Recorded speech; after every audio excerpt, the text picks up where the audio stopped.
Okay, you approach the drop, neutral position, into the 1, fire the 2, back over with the 3.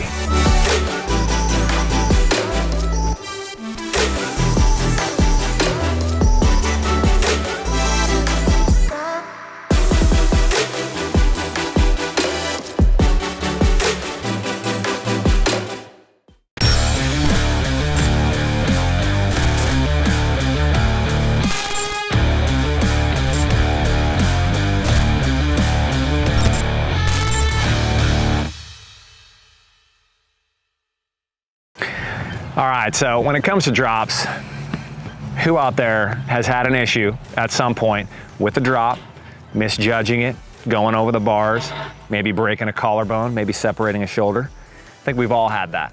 Now, what we come back to at the Ride Series is technique. And it's very important to understand the first thing you need to think about is, where's your hips? Body positioning is key. So before we can get into the 1, 2, 3 technique that we teach at the Ride Series clinics, I need to explain how important it is to have your hips in a neutral position. And that neutral position is right here over the bottom bracket. So people have asked me, what's the single biggest issue that people have in drops and instances where they have crashes, falls, things like that? I would argue it's your hips. When your hips are not over the bottom bracket, that's a major issue because at some point they're gonna have to go back. So if you think about this, as a rider, if I come up to something I'm uncomfortable with, I'm gonna shoot them back into that defensive position. It's human nature, it's instinct, I understand that. But what you need to try to do is fight that and keep your hips over the bottom bracket as much as you can. The other thing to think about in this scenario is, why would I wanna prolong the amount of time the front wheel is in the air? I'll let you think about that for a second. If I'm trying to get from point A to point B, I want to get down there as quickly as I can. The longer I keep the front wheel in the air, the less time I have to control it once it gets down. So what we teach at the Ride Series clinics is a 1, 2, 3 technique. And what you need to understand is, we're here, we're in a park setting. We have the land wave ramps. We've tried to remove every impediment we can and make it easy for you to focus on the technique. And that technique is 1, 2, 3. So we have position 1. So I'm gonna come rolling up to this and I'm gonna drop in. As soon as I hit this vertical plane right here, I'm gonna drop into that 1 position. Why? Why am I here? This looks very foreign to anything you've ever been taught, right? Well, the reason is I wanna maximize the amount of travel I have with my arms. So I'm right here with my chest pretty much on top of the bars. Look at the angle in my elbow. It almost matches that of the fork. And the reason is, as soon as I break this vertical plane and the front wheel comes off this drop, I wanna fire it down. So what I'm trying to do is get the bike down as quickly as possible. Now, that being said, as soon as the front wheel touches the ground, I need to soften up my elbows. I have suspension on the bike, but I have suspension on my knees and my elbows. So the second position, I fire it down. As soon as I do that, what I wanna do then is come back over the top of the bike and bring my hips forward. I never wanna hang out back here. And that's part of the reason why we teach people, don't push the bike out. Never go up, never go out. Always get the bike down as quickly as you can. So once you're back over the bottom bracket, you're now in a position where you can control what's next. Is it a turn? Is it another drop? If I'm back here, guess what? I'm in a bad position for whatever's next. Follow the simple 1, 2, 3, and that's how you'll have success.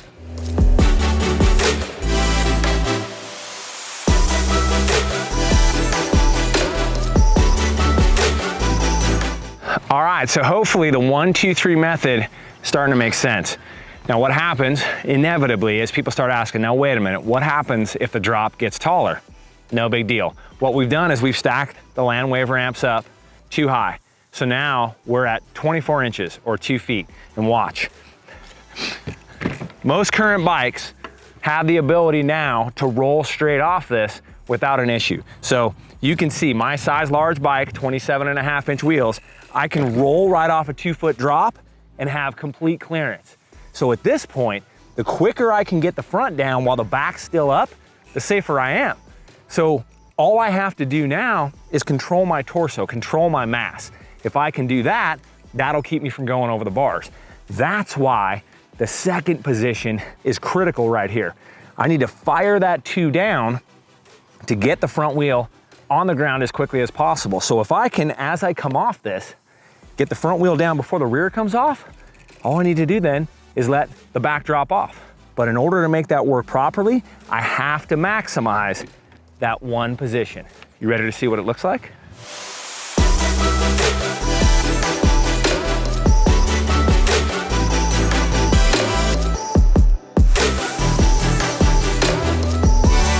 So, a lot of situations with drops, you hear people say, man, speed's your friend. Bring some speed into it and send it. Well, we're gonna counter that right now.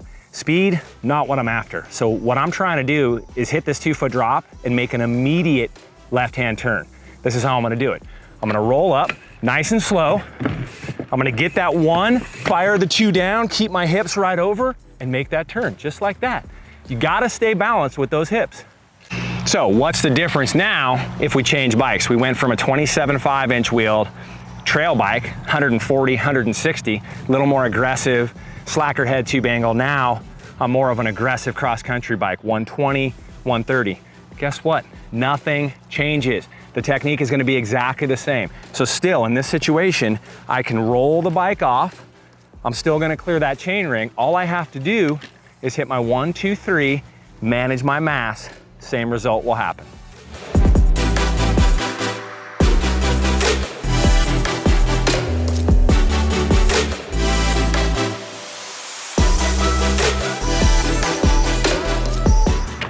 All right, we've taken it from the Ride Series confines to one of the raddest trails here in Slaughter Pen. That's Train. So we're at the bottom. You rip through this gnarly rock garden, and you have this sweet wooden feature right here. So this drop is one that's aspirational for many riders.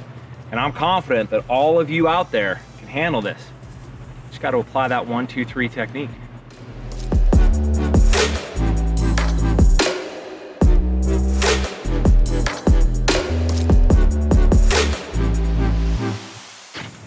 Okay, so the obstacle changes a little bit. This drop's a little bit bigger and we have an angled landing. But what's not gonna change is the 1, 2, 3 technique. However, we're gonna make a subtle adjustment, and this one's a bit counterintuitive. So we're still gonna get that really aggressive 1, but here's where it changes. The 2, we're gonna slow down the 2 in space. So this is the question everybody asks. Is it exactly the same regardless of the drop?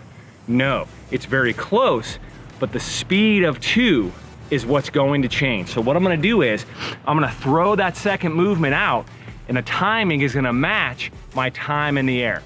So the idea is, I wanna set that nose down softly right as I hit the ground.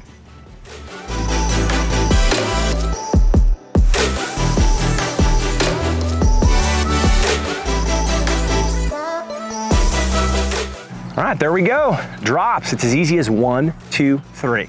So when you're out on your trails, find a spot that you're comfortable with, and remember, maximize the 1 position before you get to the 2 and the 3. So you roll in, hips neutral over the bottom bracket, get in that 1 position, chest low to the bar, elbows pointed up, almost in line with the fork. 2 position, fire that thing down as quickly as you can to get it down to the ground. But once it's there, you gotta soften those elbows up and then simply bring your hips forward, right back over the bottom bracket. It's literally that simple. Now, sounding a little bit more difficult? I'd love to see you at an upcoming Ride Series MTB Skills Clinics where you can work on it in our controlled environment under our tutelage. Hope that helps. See you for the next how-to really soon.